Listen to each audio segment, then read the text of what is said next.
Est-ce que notre ministre de l'Intérieur aurait enfin compris? Je pense que ce n'est pas un fait divers, ce drame, cette tragédie, c'est un fait de société.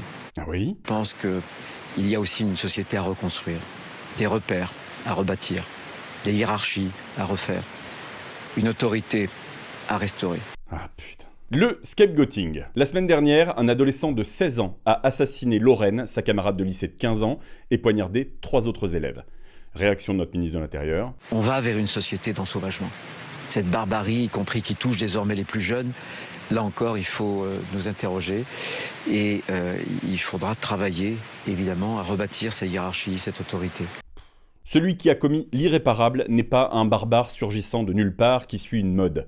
C'est un adolescent malade, isolé socialement, fasciné par Hitler, avec de fortes tendances suicidaires. Un profil psychiatrique lourd, suivi et signalé. On vous a sélectionné certains extraits, mais la prise de parole des deux ministres a duré 11 minutes et je vous assure qu'à aucun moment la santé mentale n'a été évoquée. Les enseignants pourtant avaient alerté, le suivi éducatif était insuffisant et les signaux étaient là. Alors non, c'est pas un problème d'autorité. Une personne malade, on l'arrête pas avec un képi ou un uniforme, ou seulement si c'est une blouse blanche. Ça se saurait s'il suffisait d'aller dans les hôpitaux psychiatriques en disant aux patients « Eh oh, ça suffit maintenant, arrêtez d'être malade !» Mais heureusement, on a un super Premier ministre, François Bayrou. Ou le déséquilibre d'un jeune homme qui simplement n'arrive pas à trouver sa place. Un jeune homme qui n'arrive pas à trouver sa place?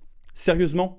Je veux pas m'avancer, mais je pense que c'est un peu plus profond. Notre devoir, c'est de faire en sorte que dans l'avenir, ce type de drame et ce type d'armes ne puissent plus être acceptés. Bah oui. Le problème, c'est le couteau, c'est pas celui qui le tient. L'ironie, c'est qu'en janvier dernier, Bayrou annonçait fièrement « Je veux confirmer que la santé mentale devra être la grande cause nationale de 2025. » Et la dernière fois, c'était la faute des jeux vidéo, cette fois, c'est la faute du couteau ou à l'ensauvagement de la société, mais jamais, au grand jamais, il n'est question de soigner. Bah, c'est ça le scapegoating. C'est nier un problème trop complexe qui induirait une responsabilité en accusant un facteur externe. Et dans le cas de notre ministre de l'Intérieur, un sujet qui touche son électorat à 15 jours des élections pour la présidence de son parti. Bon, ne plus à une récupération près. Alors, la prochaine fois qu'un malade mental pousse une personne sous un métro, rappelez-vous, ce n'est pas le métro qui est responsable, c'est celui qui a poussé. Et la société qui n'a pas su l'en empêcher.